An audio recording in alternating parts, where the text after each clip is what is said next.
What's up, family? So today we're going to be talking about risk management, which is a special emphasis area as the FAA likes to define.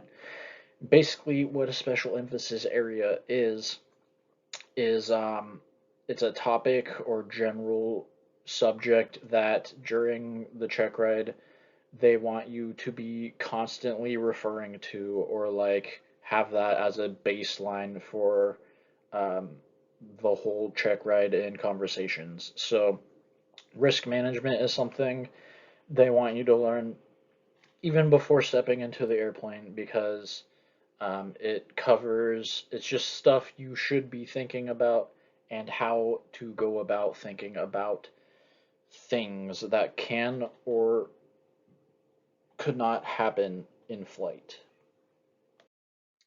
So in the last 20 years, 85% of aviation accidents were caused by pilot error. So every time you fly, you're taking a risk. Therefore, it's important to be able to know how to measure and identify hazards and risk levels to determine if a flight or situation is safe or not to follow through with. So, what is risk management? Well, it's essentially the process of weighing potential costs against the benefits of an uncontrolled risk. It's a systemic decision-making process to identify hazards, and it assesses the degree of risk and determines the best course of action to take. The goal of this presentation is to ensure the risk associated with flight are identified, assessed, and managed successfully.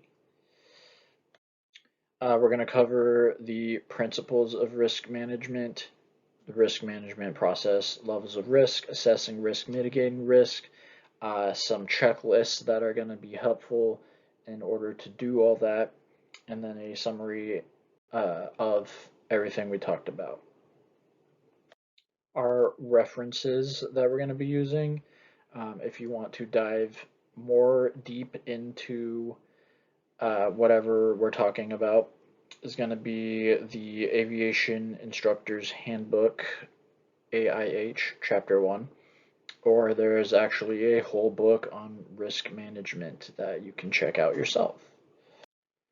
So there are 4 principles of risk management, and they are as follows.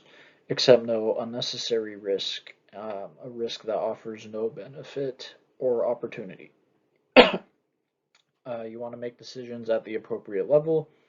For instance, decisions should be made by the person who can develop and implement risk controls, such as the pilot in command or the captain.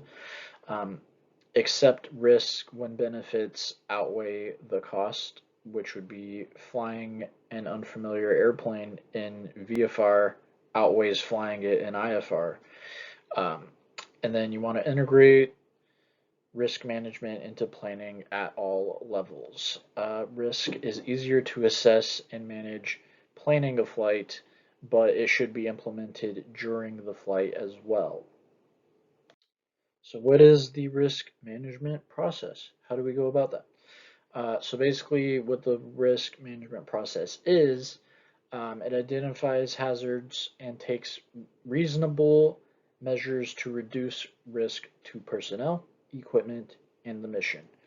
How do we do this? We identify the hazard, assess the risk, analyze risk control measures, make controlled decisions, implement risk controls, and then supervise and review. So the level of risk for something is measured by exposure, which is the number of people or resources that can be affected, the severity, which is the extent of the possible loss, and the probability, the likelihood of a certain event or thing to happen.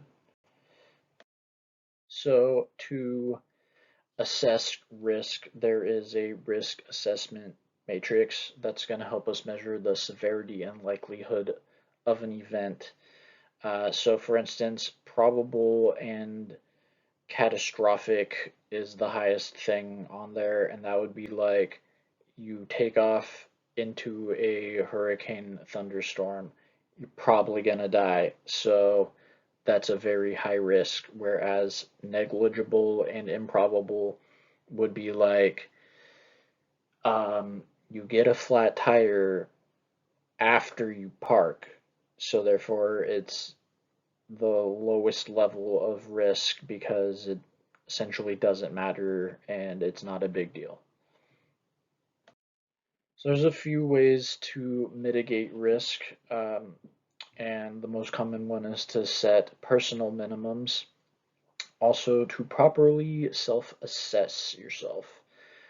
Factors that are going to determine what those minimums are or how well you can assess yourself are going to vary depending on experience, currency, and comfort level.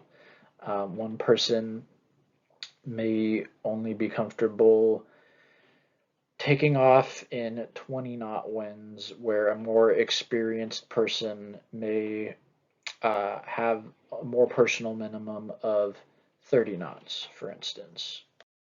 So before every flight, the pilots need to assess themselves just like you evaluate the aircraft for pre-flight. We can do this through the I'm Safe checklist, and it goes illness, medication, stress, alcohol, fatigue, and eating. So, um, for instance, you had a couple drinks before your flight, you probably shouldn't do it. Or you haven't ate all day and you're feeling a little lightheaded or something, probably shouldn't fly either. Same with if you have sickness or something, especially if it's going to be sinus related, you're going to have a bad time and therefore you shouldn't fly either. So we also got the PAVE checklist, which provides pilots with a way to remember the categories of risk during flight planning. The pilot in command, the aircraft, the environment, and external pressures. Uh, so you basically want to see, is the pilot capable of flying today through the I'm Safe checklist? Good to go. Is the aircraft, does it pass the pre-flight check? Is it airworthy? Cool. Um, is there a big mountain right in front of the runway and a really hot day, so we might not get as well as performance? Or is it extremely bad weather, but your boss is pressuring you to complete the flight? These are all things we can look at and kind of determine, is this flight going to be successful and safe? So then we got the 5P checklist, which helps us review critical variables at decision points. The 5Ps are the plan, the plane, pilot, passengers, and programming.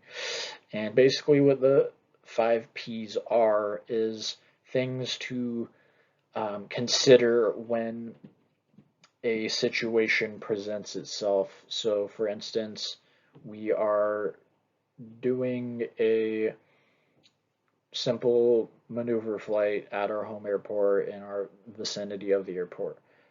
And then all of a sudden there is really bad weather and like a tornado or something. How important is the flight plan? Probably not very important. We should just go back.